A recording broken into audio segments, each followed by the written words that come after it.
Market to Market is everywhere you are. Subscribe to Market on YouTube, find us on the PBS video app to stream on demand, and add our 3 podcasts on your favorite podcasting app. The employees of the Corning Meat Processing Service are gathered around the cut table on a Wednesday morning, cutting meat for a customer who had a steer processed with the Iowa-based company. Their goal is to finish breaking these sides down along with the meat from 2 more steers by the end of the day. Tomorrow they will return to process 3 more animals from a different customer. The locker has been on this pace for 2 years, since the COVID-19 pandemic put kinks in the meat supply chain, which forced producers and customers to explore new delivery methods, including a direct line from the farm to the table. But it wasn't always this busy for this small-town locker. Come in March, April, May has always been kind of a open time. We didn't know some days we'd cut every day. We'd be booked out maybe a couple weeks at the most. We went from nothing to do, just very little to do, to booked clear full April, May. I went out as far as a year and 10 months, booked solid full, and with a waiting list of probably about 80 people with 120 head of livestock wanting in. So it went absolutely from nice, like to be a little busier, to absolutely overloaded. The new demand for local meat extended more than 80 miles away from Adams County. We have a lot of people coming from Omaha or Des Moines, out of the cities that were looking for meat because they couldn't buy meat in the stores. They were limited to 1 or 2 or 3 pieces in the stores. So they started digging out into the country looking for, quarters and halves and pork. So it extended it way out and brought a lot of new people in that's never ever experienced a butcher shop. That jump in demand has meant a 40% increase in the number of animals slaughtered at the small facility, and a similar increase in the pounds of meat cut and wrapped by its employees. David Walter has been in the meat business since 1985, when he began working at the Corning locker. A decade and a half later, he became the owner, and he was glad he had the long lead time to learn the business. I worked for my boss 15 years. I don't regret a time of it. Yeah, you could get by with 7, 8 years. It's like I told Jacob, he works with me for 5, 6, 7 years. He's really digging in and finding and learning all about it. You walk into it blindsided, you're going to get blindsided. It's how it's going to happen.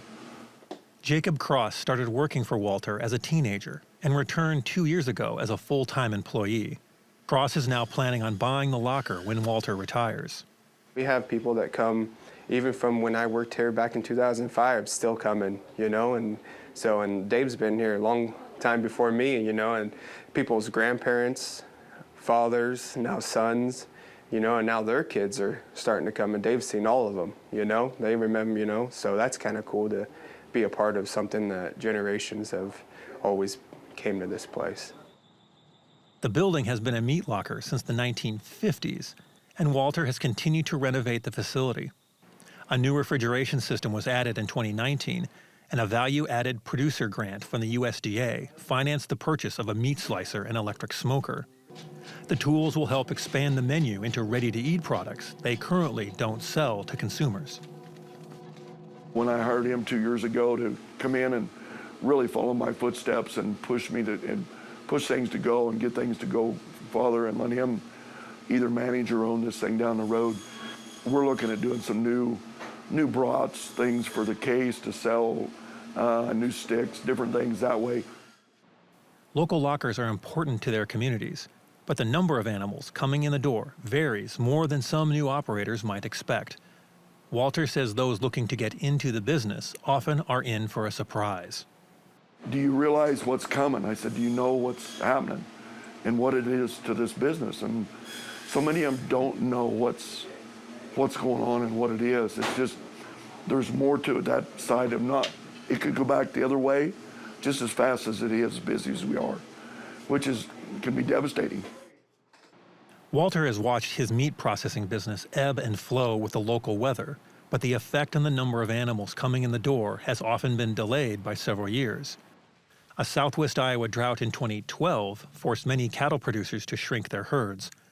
2 years later, when those missing cattle would have been ready to harvest, Walter and his employees found themselves without animals to process. I mean, there'd be weeks that we didn't cut nothing on the table, nothing at all.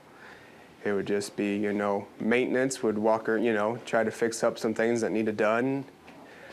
Painted some, made the place look a little nicer and did some odds and ends, some extra stuff. Today, demand from consumers is still strong, but for some, the price of a quarter or side of beef can lead to sticker shock. A lot of those city people reached out when the beef prices started climbing back up, and they had to pay out $2,200 or $2,400 in one lump sum. A lot of them people understood and worked with it, but a lot of them didn't understand and couldn't do it because they were used to putting out $150 or $200 a week for meat, and you're throwing it all out at once. So it's the budget thing is kind of affected. Iowa has lost 20% of its small to mid-size locally owned meat lockers since 2010. The succession plan that Cross and Walter have created means that Corning Meat Processing will hopefully buck the trend of small towns losing their lockers as longtime owners retire. Get ways figured out to get people interested in this business because it's needed big time. For Market to Market, I'm Peter Tubbs.